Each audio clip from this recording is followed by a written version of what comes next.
Halo semua, selamat datang kembali di channel ET Daily. Di video kali ini kita akan melanjutkan proses restorasi Kol Adiputro Station tahun 1980. Ini adalah episode yang kedua. Proses episode untuk kali ini kita melakukan proses pengelasan ke semua bagian yang ada di bodi Kol kali ini.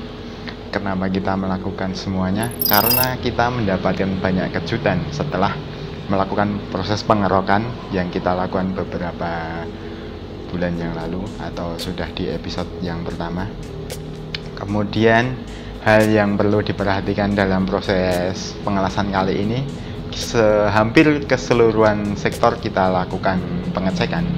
Yang pertama itu proses pengelasan pintu, kemudian proses pengelasan dek depan, proses pengelasan lantai, proses perubahan bentuk lampu belakang, kemudian proses pengelasan dek depan, dilanjut lagi pemotongan atap, serta pengelasan jendela, pengelasan bemper belakang, fitting bemper belakang karena kita merubah posisi lampu yang lama itu kita rubah ke bentuk Mercy.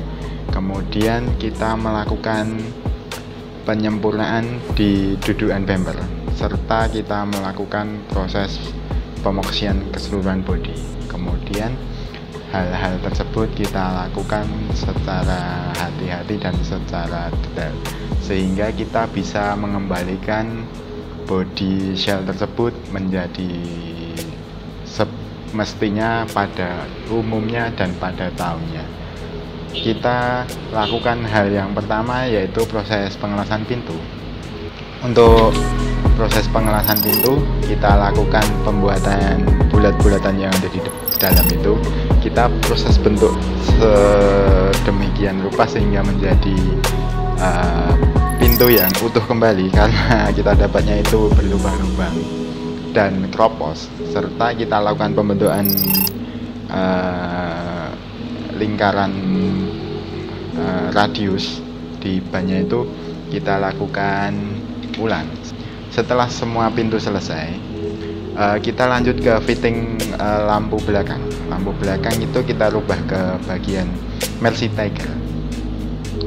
Di bagian Mercy Tiger kan pipih, pada sebelumnya itu kan besar, jadi kita rubah bentuk di bagian belakangnya. Setelah itu kita lakukan pengelasan bentuk lampu belakang, dan kita lakukan pengelasan dek depan. Setelah pengelasan dek belakang, dek depan, kita lanjut ke pengelasan bagian bumper. Bumper itu kita lakukan perubahan bentuk dan kita melakukannya secara bertahap di bumper belakang. Kita lanjut ke bagian depan. Di bagian sepatu itu kita kerok total karena kropos. Di mobil ini benar-benar banyak kejutan. Kita lakukan pengelasannya di depan, di lantai depan. Kemudian kita lakukannya itu secara besar juga. Kita blender dulu, kita potong, lalu kita bentuk ulang untuk bagian sepatunya. Kemudian setelah bagian sepatu selesai, kita lakukan pengelasan di bagian lantai depan. Untuk lantai ini kita bentuk nut ulang semuanya, ya hampir semuanya sih. Kita bentuk semaksimal mungkin untuk menyelip seperti orinya, sehingga kita lakukannya itu cukup lama sih. Kemudian setelah semua selesai lantai depan, kita pindah ke sektor belakang. Di sektor belakang kita pembuatan di pintu belakang, lantai belakang itu kita ganti yang bordes, bukan bordes, kita ganti lantainya. Kemudian setelah semuanya selesai, kita langsung pindah ke sektor atap. Untuk sektor atap ini benar-benar kejutan ya, karena di pikiran awalnya itu kan amblong gitu ya. Kami perkirakan itu bisa dipukul ke atas sambil dipanasin, ternyata tidak mampu, sehingga kita potong bagian atapnya, kemudian kita ganti quarter panelnya atau sebagian atap yang di tol lama ini kita ganti pakai plat baru.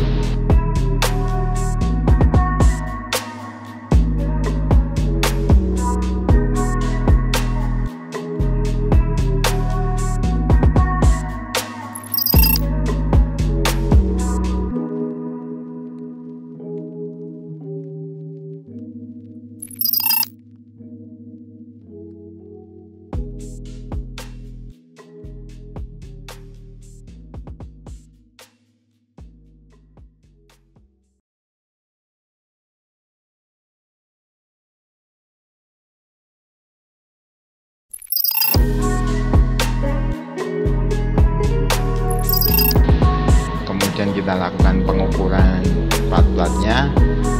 Setelah itu kita bawa ke tukang pres. Setelah kita lakukan pemotongan atap dan kita bawa ke tukang pres, kita lakukan pengelasan ke sektor-sektor yang lainnya.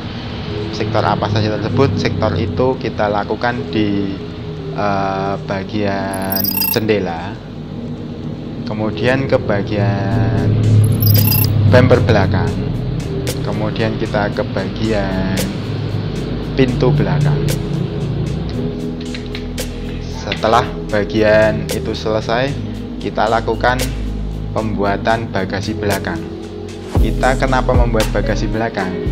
Karena pas dapat itu ternyata bagasinya itu sudah tidak bisa dikembalikan atau sudah tidak bisa dimanfaatkan kembali, sehingga bagasi belakang itu kita buat ulang. Dan untuk di bagian belakangnya itu kita menggunakan plat baru juga.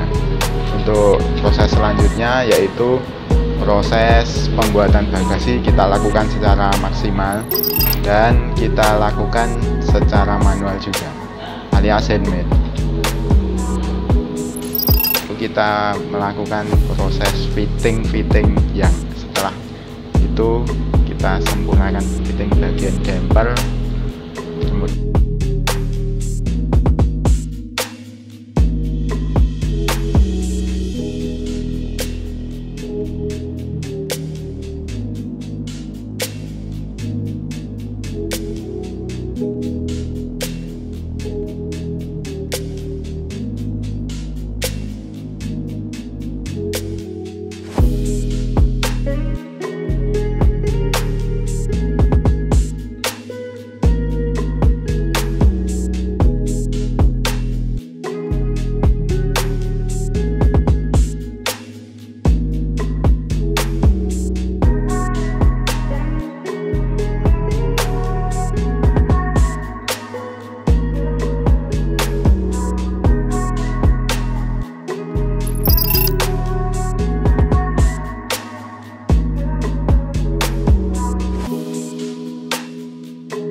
hasil pengelasannya kita langsung review aja ya.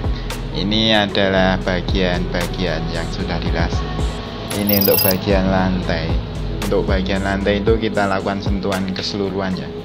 Itu yang kami epoxy, itu yang kami rubah semuanya. Kita usahakan kembalikan ke bentuk aslinya, sehingga lantai-lantai dan headnya itu bisa bertemu kembali. Tapi sejago apapun ya, pengelasan emang pukulannya kan manual, beda dengan zaman dulu mesin itu menggunakan mesin ya, jadi lebih press, jadi lebih perfect. Dan untuk atap kita sudah lakukan pengelasan ulang dan penggalian plat.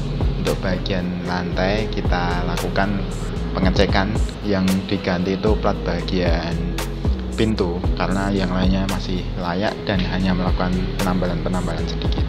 Untuk body shell, untuk yang di jendela kita lakukan pengukuran ulang karena ambleng ya. Kemudian di bagian belakang untuk yang di epoxy ini kita bentuk ulang, dan sehingga nantinya bisa dempulnya itu tipis. Dan untuk yang di kaca-kaca pelipitnya kita kembalikan ulang, dan di nut atap kita kembalikan ulang juga.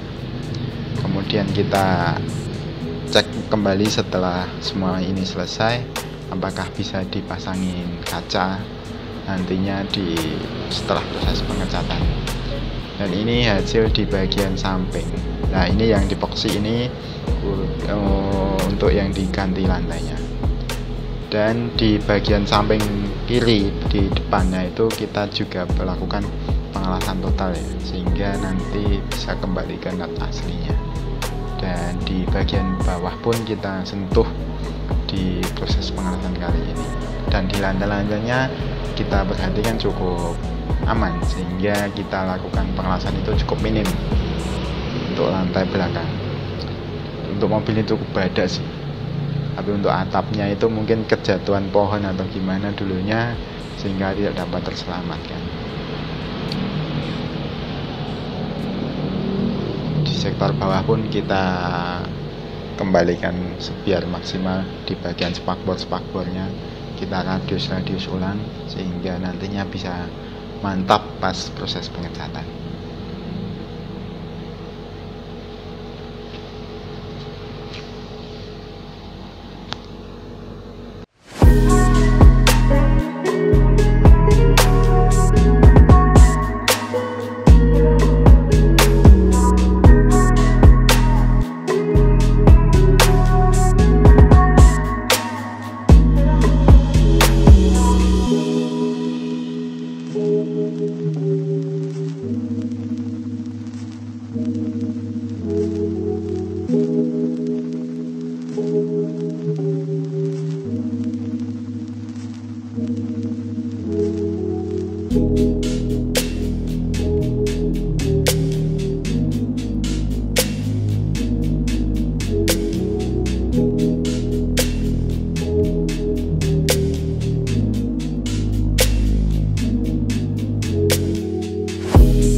Setelah kita melakukan pengelasan dan pengangkatan body shell, kita pisah dari rangka. Yang kita lakukan selanjutnya adalah yaitu pembersihan sektor sasis dan mesin. Untuk sektor sasis dan mesin kita lakukan juga manual, kita pretelin semuanya. Nantinya kita lakukan pembersihan total pada sasis dan mesin. Untuk call station Adiputro tahun 1980 ini kita bersihkan keseluruhannya. Pertama yang kita lakukan itu pemisahan body shell dan sasis. Nantinya kita lakukan paralel. Untuk body kita kirim ke tukang cat, untuk sasis dan mesin kita bersihkan di rumah untuk mempersingkat waktu dalam pengerjaan restorasi kali ini. Untuk pengerjaannya itu kita dibantu oleh Bang Inu, Bang Benny, dan terima kasih juga buat Pak Pur dan Mas Benny juga, dan seluruh keluarga yang sudah membantu untuk proses restorasi ini, sehingga kami mendapatkan tempat untuk proses pengelasan di mobil ini, sehingga kami bisa mendapatkan tempat yang teduh untuk melakukan proses restorasi di bagian bodywork. Dan setelah semuanya itu selesai, kita bawa pulang sasisnya, kita bawa pulang body shellnya, lalu kita antar ke tukang cat besoknya. Dan semuanya itu sudah turun pisah dari sasis, mesin sudah pisah, sasis pisah, semuanya pisah, gardan pun sudah pisah, sehingga kita bawa pulang itu benar-benar preteran, sehingga nantinya itu kita lakukan pembersihan ke seluruh sektor yang ada di mobil kali ini.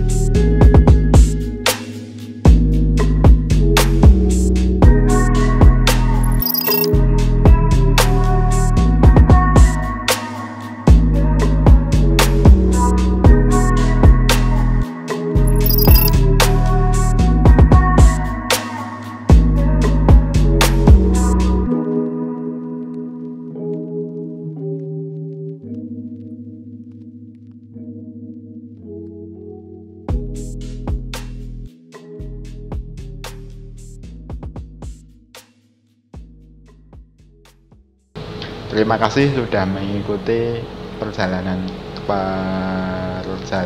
restorasi kol ini.